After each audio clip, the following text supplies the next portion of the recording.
Narayanam namaskritya naram chaiva narottamam devim saraswatim vyasam tato jayamudire nashtaprayesho vadresho nityam bhagavata sevaya bhagavati uttam shloke bhaktir bhavati naistiki.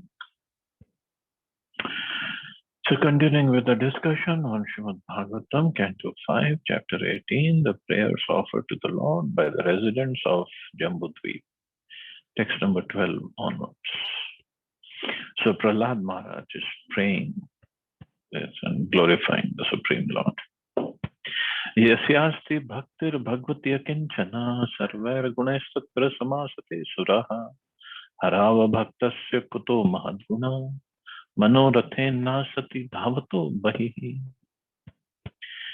Very, very important words, and Prabhupada has quoted it many, many times.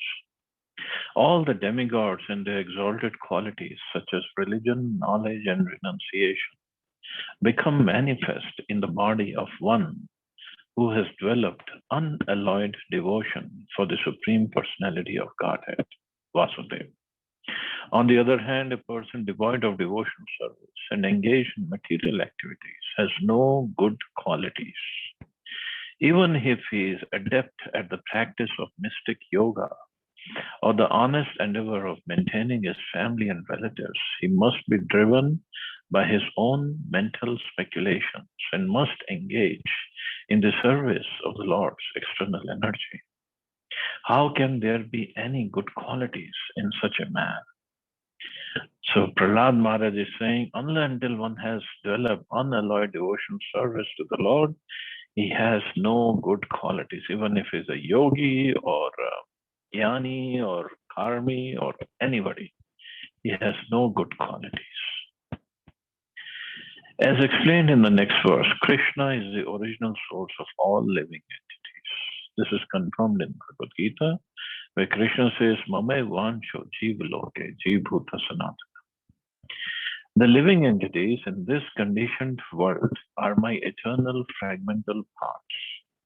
Due to conditioned life, they are struggling very hard with the six senses, which include the mind. All living entities are part and parcel of Krishna, and therefore when they revive their original Krishna consciousness, they possess all the good qualities of Krishna in a small quantity. When one engages himself in the 9 processes of devotion service, Shravanam, Kirtanam, etc., one's heart becomes purified and he immediately understands his relationship with Krishna. He then revives his original quality of Krishna consciousness. So the original quality or original swarupa of a jiva as Krishna conscious, as a devotee or servant of Krishna, means that's a spiritual position, and it means he has all the good qualities of Krishna in a small quantity, but all the good qualities are there. And that can only be attained if one engages in devotional service. So when engages in devotional service, and Prabhupada said 9 processes of devotional service, one's heart becomes purified. Now, that's up to us how diligently, how sincerely we want to engage in the devotional service. Process is great. Everything Prabhupada says is perfect. But now it's all up to us how we implement it.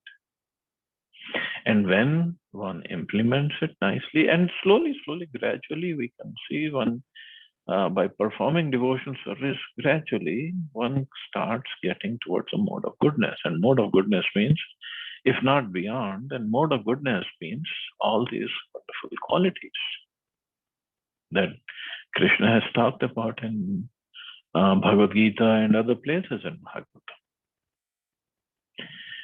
In the Adi Leela of Chaitanya Charitamrita, chapter 8, there is a description of some of the qualities of devotees. For example, Sri Pandit Haridas is described as being very well behaved, tolerant, peaceful, magnanimous, and grave. In addition, he spoke very sweetly. His endeavors were very pleasing. He was always patient. He respected everyone. He always worked for everyone's benefit. His mind was free of duplicity, and he was completely devoid of all malicious activities. And this is what we also read previously when Prabhupada said, if everybody becomes a devotee, there won't be any envy in the material world, envy in our heart. We'll only think of welfare of everybody else. So this is what happens when one becomes a devotee, because then he is getting closer and closer to his spiritual quality, spiritual position, which means the spiritual qualities as well. These are all originally qualities of Krishna, and when one becomes a devotee, they automatically become manifest. Okay, so when one becomes a devotee, they automatically become manifest.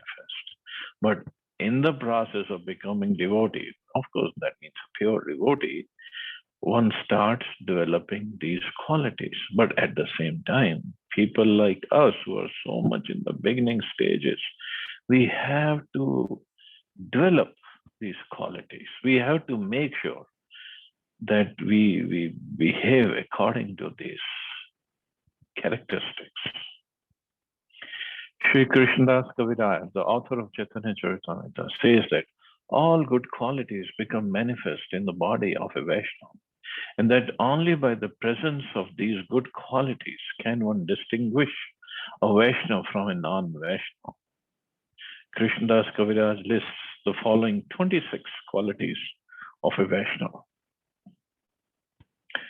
So these are 26 qualities. Of course, Krishna has 64 qualities. Vishnu Tattva has 60. Shivji has 55. Brahmaji has 50. So Jiva, like us, we can go add the most to 50 qualities.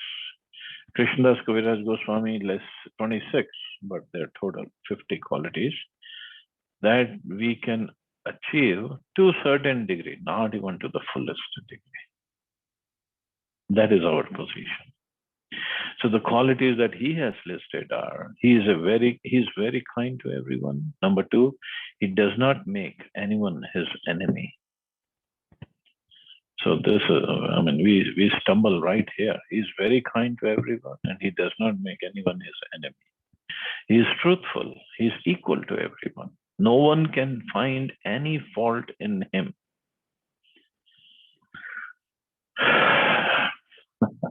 Even our near and dear ones will find so many faults in us. He is magnanimous. He is mild. He is always clean, internally and externally, obviously. He is without possessions, and we are so possessive of everything. He works for everyone's benefit. He is very peaceful. He is always surrendered to Krishna. He has no material desires. He is very meek. He is steady. He controls his senses. He does not eat more than required, not even on Ekadashi or Dwadashi or any feasting days.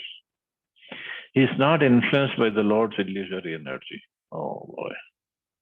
He offers respect to everyone. He does not desire any respect for himself. He is very grave. He is merciful. He is friendly. He is poetic. He is expert.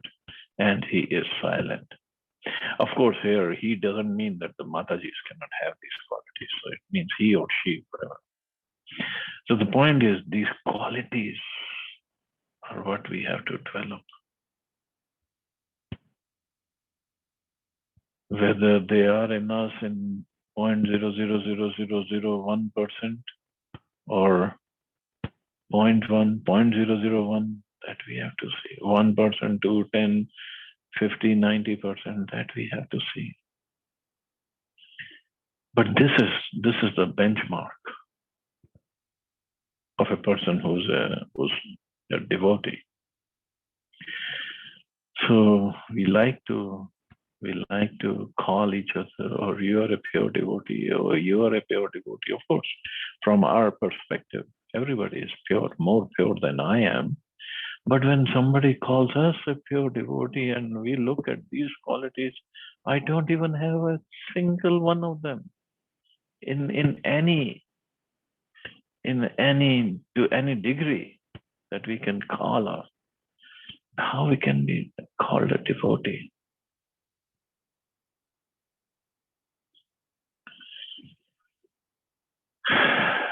Chanting, reading, service, all these activities should make us develop these qualities in us to a certain degree.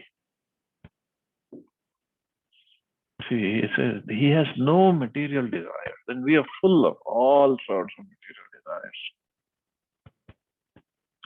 He's silent, and a couple of times this word came. He's silent and he's mild, he's truthful, he's very grave, he's very merciful.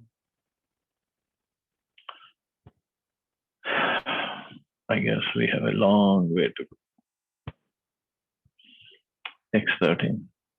Harir hi sakshat bhagwan sharirinam atma jashanam ev toyam ipsitam hitva mahanstam yadi sanjat sajjate grihe tada mahatvam vayasa dampati nam. Just as aquatics always desire to remain in the vast mass of water, all conditioned living entities naturally desire to remain in the vast existence of the Supreme Lord. Therefore, if someone very great by material calculations fails to take shelter of the Supreme Soul, but instead becomes attached to material household life, his greatness is like that of a young, low-class couple. One who is too attached to material life loses all good spiritual qualities. Although crocodiles are very fierce animals, they are powerless when they venture out of the water onto land. When they are out of water, they cannot exhibit their original power. Similarly, the all-pervading Supersoul, Paramatma, is the source of all living entities, and all living entities are part and parcel of Him. When the living entity remains in contact with the all-pervading Vasudeva, the personality of Godhead, he manifests his spiritual power, exactly as a crocodile exhibits his strength in the water. In other words, the greatness of the living entity can be perceived when he is in the spiritual world, engaged in spiritual activities. Many householders, although well educated in the knowledge of the Vedas, become attached to family life. They are compared herein to crocodiles out of water, for they are devoid of all spiritual strength. The greatness is like that of a young husband and wife who, though uneducated, praise one another and become attracted to their own temporary beauty. This kind of greatness is appreciated only by low-class men with no qualifications. So the real greatness is when somebody is in the spiritual, engaged in spiritual activities, and when he is in the spiritual world.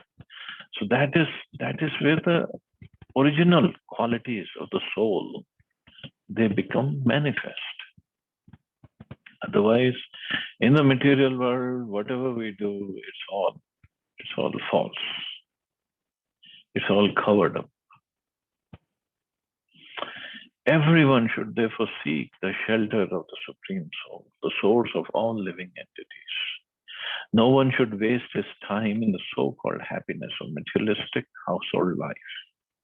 In the Vedic civilization, this type of crippled life is allowed only until one's 50th year, when one must give up family life and enter either the order of Vanprastha, independent retired life for cultivation of spiritual knowledge, or sannyas, the renounced order in which one completely takes shelter of the Supreme Personality of God.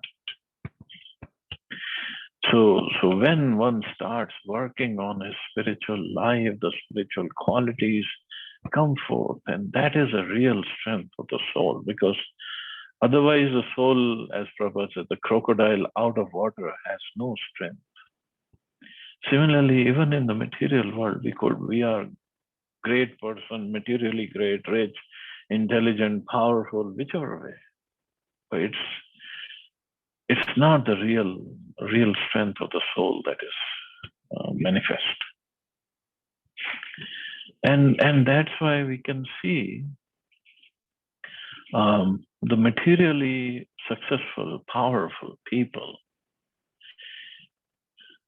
That's why the previous verse is Manorathen Nasati Dhavato Bahi. Manorathen, they're running on the chariot of the mind. Means they're controlled completely by mind. Completely controlled. And mind is very fickle. Sometimes it wants to do this, sometimes it wants to do that, this, that. It keeps on oscillating. So, and that's why there are so many problems in the world. Stress is there, and frustration, and depression, and the diseases. They're all material. There's nothing spiritual in that. One in the spiritual world, he does not get diseased because he's always blissfully engaged in service of the Lord. And he has a spiritual body. So there cannot be any question of any anxiety, any disease, any problems. But in the material world, there's problems everywhere.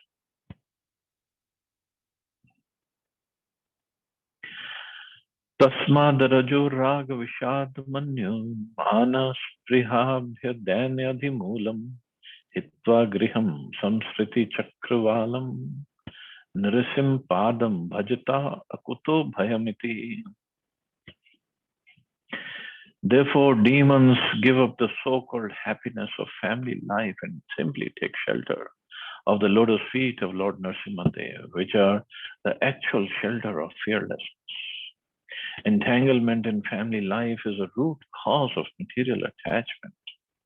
Indefatigable desires. Indefatigable means we cannot defeat them. Moroseness, anger, despair, fear, and the desire for false prestige, all of which result in the repetition of birth and death. So even if we think, oh, I'm materially very successful, ultimately it's going to lead to repetition of birth and death. And every time we take birth in the material world means problems, many, many, many problems. Padam padam yat vipadam natesha. Text 15. Shukdev Goswami continued in the tract of land called Ketumal Varsha. So previously, Prahlad Maharaj was praying in the Hari Varsha. Now in the Ketumal Varsha, Lord Vishnu lives in the form of Kamadev, only for the satisfaction of his devotees. So this is not the material Kamadev, it's the spiritual Kamadev. These include Lakshmiji, the goddess of fortune, the Prajapati, Samvatsar, and all of Samvatsar's sons and daughters. The daughters of Prajapati are considered the controlling deity of the nights, and his sons are considered the controllers of the days. The Prajapati's offsprings number 36,000, one for each day and each night in the lifetime of a human being. Wow. So if somebody lives for 100 years, so he has 360 days and 36,000 days and nights. And for each day and each night, there is a different controller. At the end of each year, the Prajapati's daughters become very agitated upon seeing the extreme effulgent disk of the Supreme Personality of Godhead. And thus they all suffer miscarriages. Oh. So the daughters are controlling deities of the nights and the sons are controllers of the days. See, so much of management is there. And people who don't read or understand Srimad Bhagavatam, they think this is all just fiction. These are fictional stories. How is it possible? But no, the Shukdev Goswami is speaking, who's a self-realized soul. He has no business cheating us. And Ved Vyasi has written the Srimad Bhagavatam. And in that assembly, we had read earlier how Narad Muni is sitting, and so many sages from all over the universe came to listen to Shukdev Goswami. They won't be listening to some fictional stories or some novels or maybe Harry Potter stories. They're not there for that. Everything is factual and everything is real. And Shukdev Goswami is a self-realized person, so it doesn't. Sometimes people also say, "Oh, did he go to every place of the universe and made notes of everything what is happening there and come and tell?" No, he doesn't have to go. Paramatma is there in the heart to give him all the knowledge he needs. This is spiritual science. It's not material science. Okay, this Kamdev, who appears as Krishna's son named Pradyumna, is Vishnu Tattva. How this is so explained by Madhvacharya, who quotes from the Brahmand Puran, Kamadeva Sitam Vishnu Upasate. Although this Kamdev is Vishnu Tattva, his body is not spiritual but material. Lord Vishnu, or as Pradyumna or Kamdev, accepts a material body, but he still acts spiritually. It does not make any difference whether he accepts a spiritual or material body. He can act spiritually in any condition of existence. Mayavadi philosophers regard even Lord Krishna's body as material, but their opinions cannot impede the spiritual activity of the Lord. So here, of course, if Prabhupada hadn't explained, we wouldn't have known that this Kamdev's body is material, it's not spiritual. But he still acts spiritually. Text 16. In Ketumal Varsha, Lord Kamdev Pradyumna moves very graciously. His mild smile is very beautiful, and when he increases the beauty of his face by slightly raising his eyebrows and glancing playfully, he pleases the goddess of fortune. Thus he enjoys his transcendental senses. So here it is clearly said, transcendental senses. Text 17. Accompanied during the daytime by the sons of Prajapati, the predominating deities of the days, and accompanied at night by his daughters, the deities of the nights, Lakshmi Devi worships the Lord during the period known as Samvatsar in his most merciful form as Kamadev. Fully absorbed in devotional service, she chants the following mantras. The word Maya, Mayam, used in this verse should not be understood according to the interpretation of the Mayavadis. Maya means affection as well as illusion. When a mother deals with her child affectionately, she's called Maya.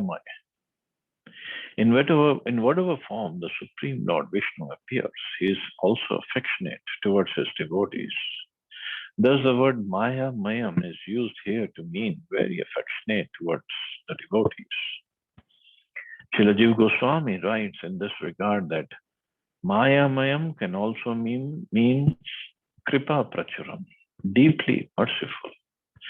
Similarly, Srila Veera Raghava Acharya says, when one is very affectionate due to an intimate relationship, one is described as Maya Maya. Srila Vishwanath Chakravarti Thakur explains Maya Mayam by dividing it into the words Maya and Amayam. He explains these words to indicate that because a living entity is covered by the disease of illusion, the Lord is always eager to deliver his devotee from the clutches of Maya and cure him of the disease caused by the illusory energy. So Krishna wants to get rid of this influence of Maya for his devotee. So that is also another meaning of Maya Mayam.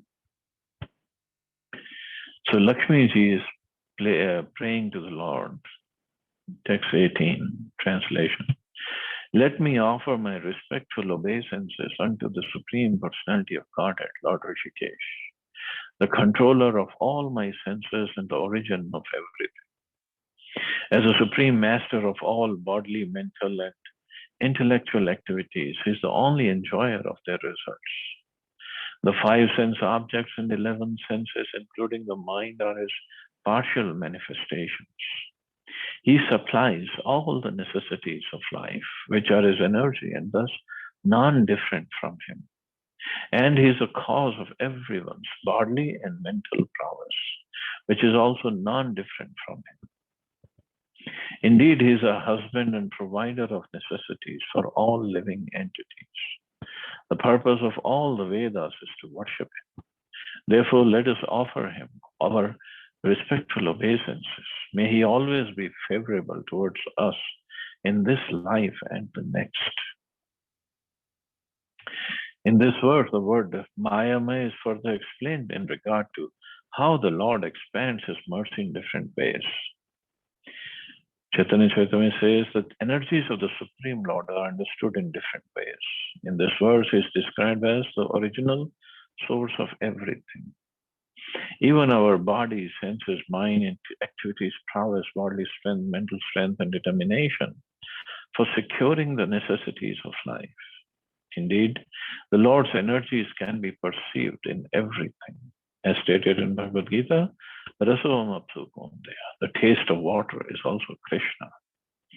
Krishna is the active principle of everything we need for our maintenance. So this verse, offering respectful obeisances unto the Lord, was composed by Rama, the goddess of fortune, and is full of spiritual power. Under the guidance of a spiritual master, everyone should chant this mantra and thus become a complete and perfect devotee of the Lord. One may chant this mantra for complete liberation from material bondage, and after liberation, one may continue to chant it while worshipping the Supreme Lord in Vaikuntha Loka. All mantras, of course, are meant for this life and the next life, as Krishna himself confirms in Bhagavad Gita. Satatam kirtayanto ma. After always chanting my glories, endeavoring with great determination, bowing down before me, the great soul perpetually worship me with devotion. A devotee who both in this life and the next chants a Maha Mantra or any mantra is called Nitya Yukta Upasak.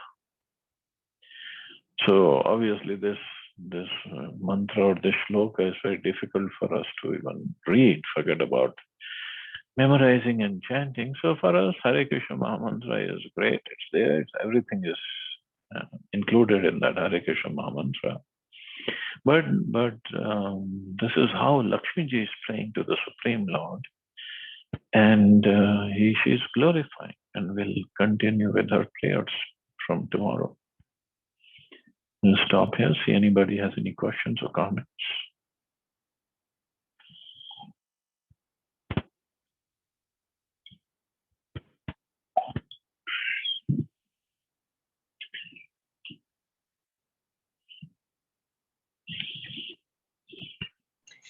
Hare Krishna Prabhuji, Dandavat to all. Hare Krishna Mata. I have one question.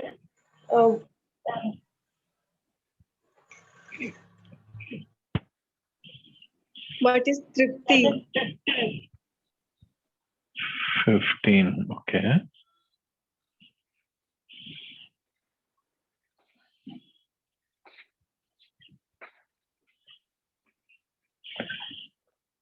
Yeah, what's the question?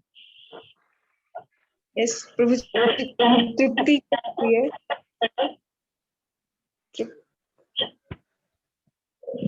Didn't understand. What do you say?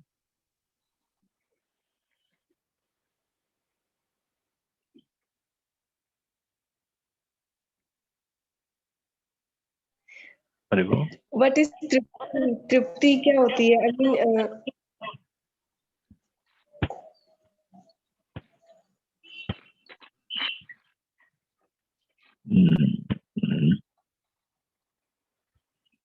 You can maybe write it down.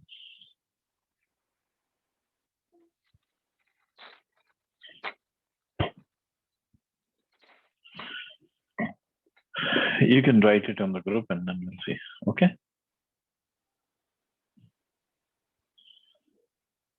Okay, so I guess we can stop.